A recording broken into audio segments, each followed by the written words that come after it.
ভাই, যদি আমাদের চরিত্রগুলোকে আমরা হেফাজতে রাখি, বিশেষ করে যুবক ভাইদেরকে বলবো, যুবতী বোনদেরকে বলবো, এতদিন যা হয়েছে সেটাকে যদি অতীত রেখে জীবনের নতুন পৃষ্ঠা খুলি, আমাদের চোখ কোনো পরনারীকে দেখবে না, আর আমাদের চোখ আল্লাহর ভয়ে পানি ছাড়বে, আমাদের চোখ আল্লাহর কালাম পড়বে, মায়ের চেহারা দেখবে, বাবাকে দেখবে, হালাল জিনিস দেখবে, হারাম জিনিসে চোখ দেখবে না। এই প্রতিজ্ঞা যদি আমরা কোনো যুবক করতে পারি, কেমন যেন আমি জাহান্নামের পথ থেকে লাভ দিয়ে জান্নাতের পথে চলে আসলাম, কেমন যেন আমি জাহান্নামে পড়তে যাচ্ছি সেখান থেকে ঝাঁপ দিয়ে জান্নাতের দিকে ঝুঁকে গেলাম। আল্লাহ আমাদেরকে সবাইকে তওবা নাসুহা করার তৌফিক দান করুন। প্রিয় ভাই, এই চোখের গুনাহ, এই চোখ দিয়ে যে হারাম জিনিস আমরা দেখি, এটা কত জঘন্য, এটা কত জঘন্য। এই অপরাধ, এর রেশ, এর প্রভাব, এর অ্যাকশন, এটা বহু সময় পর্যন্ত থাকে, অনেক সময় বছরকে বছরও থাকে, চাইলেও এটার অ্যাকশন থেকে মানুষ বাঁচতে পারে না। আপনি একটি অন্যায় কাজ করছেন, একজনের একটা গালি দিছেন, এটার আর রেশ থাকে না, বরং পরক্ষণে মনে উঠলে খারাপ লাগে যে লোকটাকে গালি দিলাম, ঠিক না বেঠিক?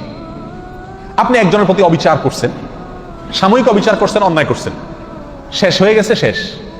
কিন্তু আপনি চোখ দিয়ে একটা হারাম জিনিস দেখছেন, সেটা মোবাইলে হোক, টেলিভিশনের পর্দায় হোক, সিনেমার পর্দায় হোক, কাগজে প্রিন্ট করা হোক, অথবা রাস্তাঘাটে হোক, এই হারাম জিনিসটা দেখে আসার পরে আপনি নামাজে দাঁড়াইছেন, ওযু করে সিজদায় গেছেন, আল্লাহর সবচেয়ে কাছাকাছি চলে গেছেন সিজদায়, ঠিক না বেঠিক? বান্দা সবচেয়ে আল্লাহর কাছে যায় কখন?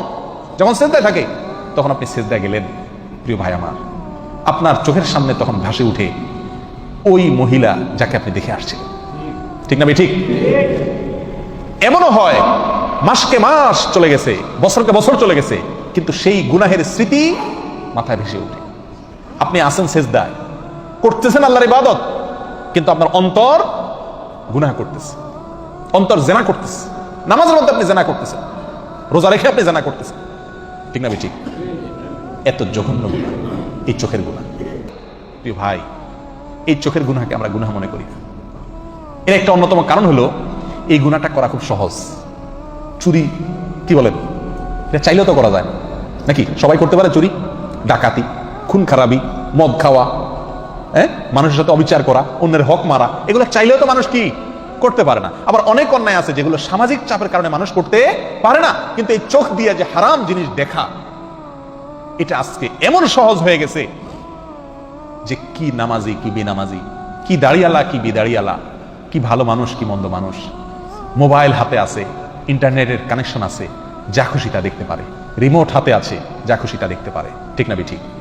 শয়তান তখন আমাদেরকে প্ররোচিত করে, আমাদেরকে বিপদগামী করে, আমাদের দিয়ে হারাম কাজ করায়, আর করতে করতে করতে করতে একসময় বেহায়া হয়ে যায়, নির্লজ্জ হয়ে যায়, এরপর এটা নেশায় রূপ নিয়ে যায়, তখন বাঁচতে চাইলেও বাঁচাটা কি হয়ে যায়?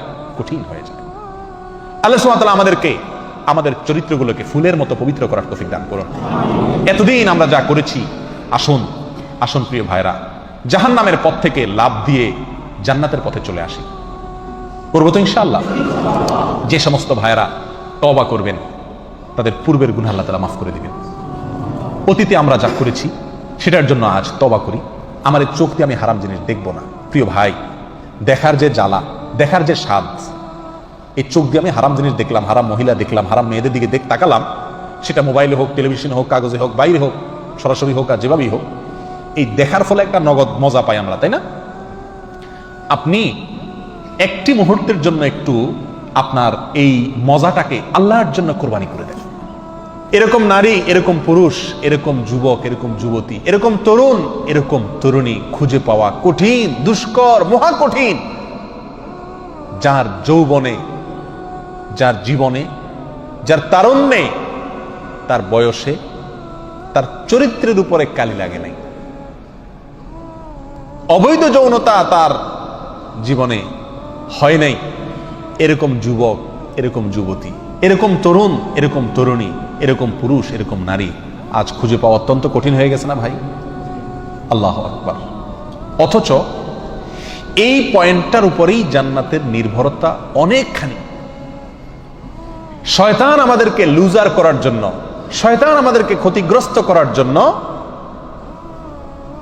যেই পয়েন্টে আঘাত করলে আমরা সবচেয়ে বেশি ক্ষতি হব, ওই পয়েন্টটাতেই শয়তান আমাদেরকে সবচেয়ে বেশি আঘাত করবে, এটাই স্বাভাবিক।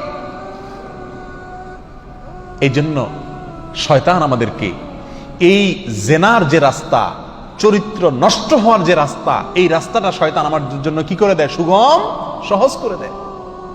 ঠিক না? ঠিক। প্রিয় ভাইয়েরা, নবী সাল্লাল্লাহু আলাইহি সাল্লামের আরেকটা হাদিস এই প্রসঙ্গে উল্লেখ করার মতো।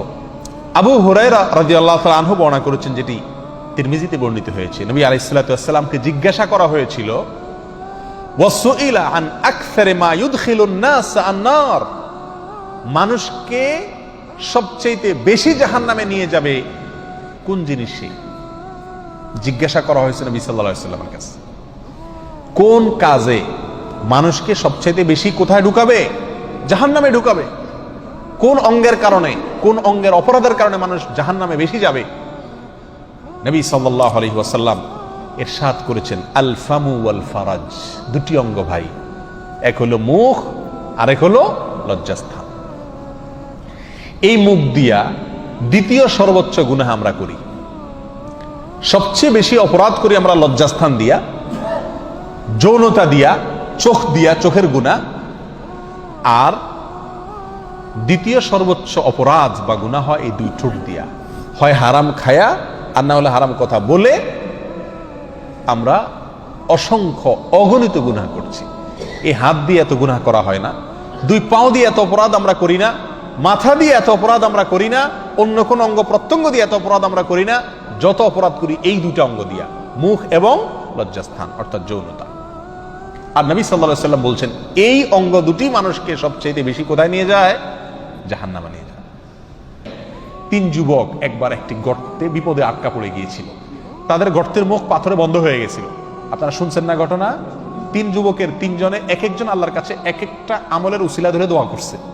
তার মধ্যে এক যুবক ছিল, যে যুবক আল্লাহর কাছে দোয়া করছে এই কথা বলে, আল্লাহ, একবার আমার এক নিকটাত্মীয়া বোন সুন্দরী ছিল, অভাবে পড়েছে, তার কোনো উপায় ছিল না টাকা ছাড়া, আমি তাকে তার অভাব দূর করার জন্য প্রস্তাব দিলাম তার সাথে জেনার। তখন সে বাধ্য হয়ে, যেহেতু তার কোনো উপায় নাই, সে বেচারি রাজি হয়ে গেছে। আমিও একান্তে তার কাছাকাছি চলে গেছি, কিন্তু সেদিন আমার সঙ্গে সঙ্গে মনে পড়েছে আমার আল্লাহ আমাকে দিচ্ছেন, আর সেই ভয়ে ওইখান থেকে আমি টাকা দিয়ে আমি ফিরে চলে আসছি। মালিক, সেই কাজটি আমি করেছি তোমার ভয়ে, কেউ ছিল না, শুধু তোমার ভয় আমার অন্তরে ছিল।